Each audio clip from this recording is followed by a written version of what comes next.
उसके बाद यहाँ के सिटीजन्स ने छात्राओं ने जो कॉल था उसको स्वीकारा और हमने प्रगति के हिसाब में शुरू कर दी। बच्चों के खेल में सीखने या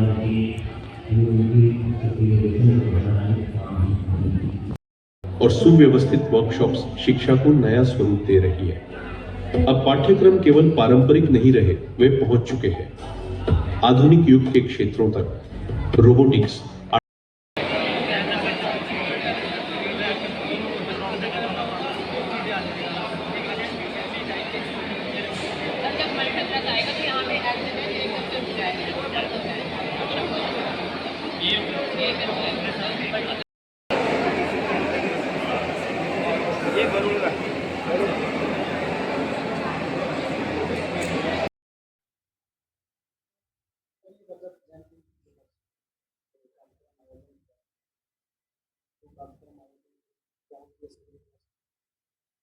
और इस कार्यक्रम से यात्रियों को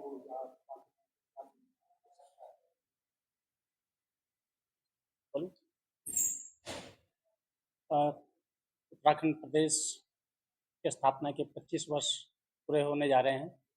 तो इस अवसर पर हमारा जो तकनीकी शिक्षा विभाग है उत्तराखंड रजत जयंती वर्ष समारोह मना रहा है। और इस उपलक्ष्य में प्रदेश भर में हमारे जितने भी पॉलिटेक्निक संस्थान हैं, इंजीनियरिंग कॉलेजेस हैं, उनके अंदर विभिन्न प्रकार की प्रतियोगिताएं आयोजित की जा रही हैं। जिले स्तर पर, संस्थानों के स्तर पर प्रतियोगिताएं हो चुकी हैं।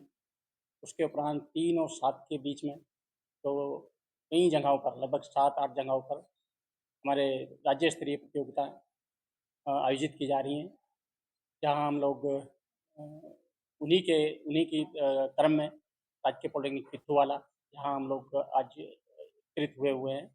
तो यहाँ पे हम लोग 5-6 प्रतियोगिता का आयोजन कर रहे हैं, जिनमें हमारा हैकाथॉन है, प्रोजेक्ट हैकाथॉन, सिंगिंग है, क्विज है, डांसिंग है, सिंगिंग है।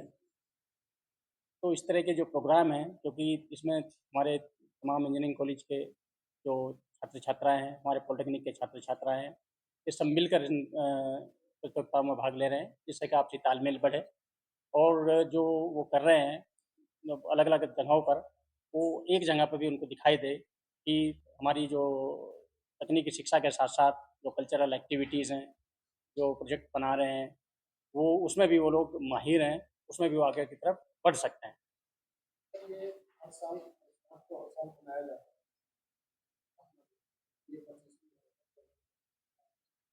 उसका और वार्षिक क्या विशेष, क्योंकि ये रजत जयंती समारोह है। पहले तो हम लोग जो पॉलिटेक्निक संस्थान थे वो अपने स्तर पर ही इन प्रतियोगिता का आयोजन करते थे, लेकिन इस बार ये वृहद रूप में, बड़े रूप में इंजीनियरिंग कॉलेज और पॉलिटेक्निक संस्थान मिलकर इसका आयोजन कर रहे हैं। राज्य का जो हमारा उद्घाटन समारोह था इन प्रतियोगिताओं का, इनके आज के मुख्य अतिथि डॉक्टर रंजीत कुमार सिन्हा जी थे, जो सचिव तकनीकी शिक्षा उत्तराखंड शासन है। कल इन जो प्रतियोगिताएं हैं, इनका समापन का कार्यक्रम होना है, जिसके मुख्य अतिथि हमारे तकनीकी शिक्षा मंत्री माननीय सुबोध उनियाल जी, वो मुख्य अतिथि के रूप में रहेंगे। तो सांस्कृतिक कार्यक्रम वगैरह भी बच्चों के द्वारा किया जा रहा है? जी, सांस्कृतिक कार्यक्रम भी हो रहे हैं, जिसमें मैंने बताया कि डांसिंग और सिंगिंग, म्यूजिकल बैंड्स, ये सब प्रतियोगिताएं भी सम्मिलित हैं।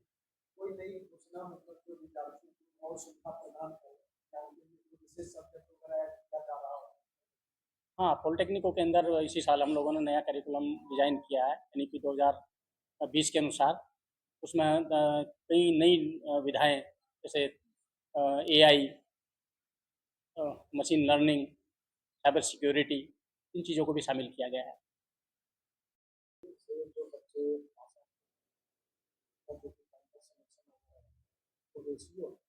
तो उस रेशियो को बढ़ाने के लिए क्या आप लोग मतलब और भी किसी कंपनियों से अपना संपर्क स्थापित कर रहे हैं, बच्चों को और सुविधा मिल? हाँ, जैसा कि हम बताना चाहेंगे कि हमारे पास बच्चों के रोजगार के लिए इसमें लगातार विकास हो रहा है। परसेंटेज देखें तो बच्चों के परसेंटेज जो कैंपस प्लेसमेंट से हो रहा है उत्तर विकास हो रहा है। पहले अब आज की डेट पहले हमारे पास अगर हम देखें राज्य के स्थापना के समय हमारे पास लिमिटेड जो प्लेन्स के एरियाज थे वहीं पे कैंपस की सुविधाएं थी, कैंपस प्लेसमेंट थी। उत्तरोत्तर हमने इसके लिए ऑनलाइन प्लेसमेंट सेल का विकास किया है। अब हमारे उस ऑनलाइन प्लेसमेंट सेल में लगभग 228 कंपनियां रजिस्टर्ड हैं। तो हम उन कंपनियों के माध्यम से बच्चों को रोजगार देते हैं, इंटर्नशिप की व्यवस्था कर रही हैं। और फर्दर जो हम टारगेट कह रहे हैं कि पिछले साल लगभग हमने 68% किया था, इस बार हमारा 75% का टारगेट है। तो हम ऑप्टिमिस्टिक है कि 75% में कहीं ना कहीं इसको टारगेट को अचीव कर लेंगे। और जो भी अगर थोड़े बहुत उसके अलावा भी हम देख रहे हैं कि उन बच्चों को पैकेज भी अच्छे दिए जाए। अभी हमारे पास जो लास्ट टाइम जो पैकेज गया था वो 8 लाख का गया था हमारे बच्चों पर एनम से। हम चाह रहे हैं पैकेज भी बच्चों के बढ़ जाए और कंपनियों के एक्सेसरीज भी बढ़ जाए। तो इस दिशा में उत्तरोत्तर कोशिश कर रहे हैं। तो इस दिशा में हमारे जो प्लेसमेंट विभाग है, ऑनलाइन प्लेसमेंट या जो हमारी TPO जो संस्था स्तर पर भी वो भी कार्यरत है।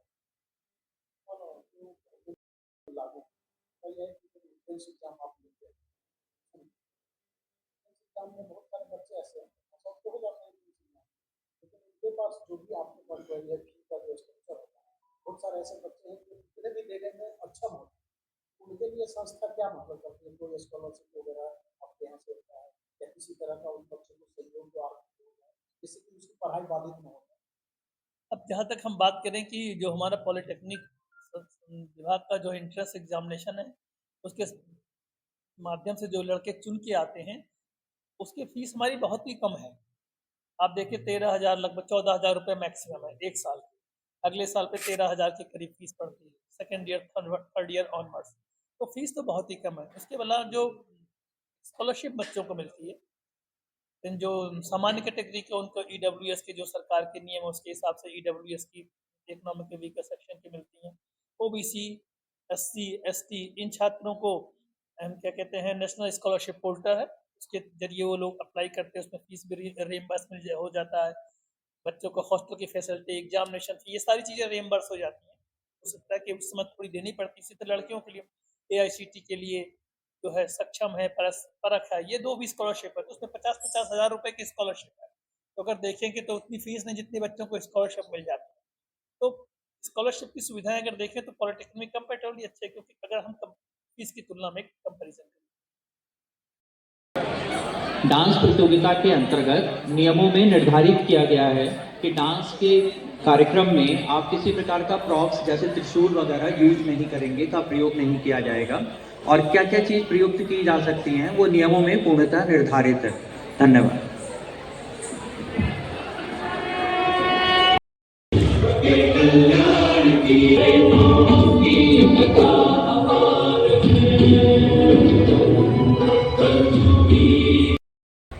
कैसी ये सभा है जहाँ मेरा स्वाभिमान लज्जित हुआ, जहाँ सब मौन थे, वहाँ सिर्फ मेरी कृष्णा ने मेरी रक्षा की।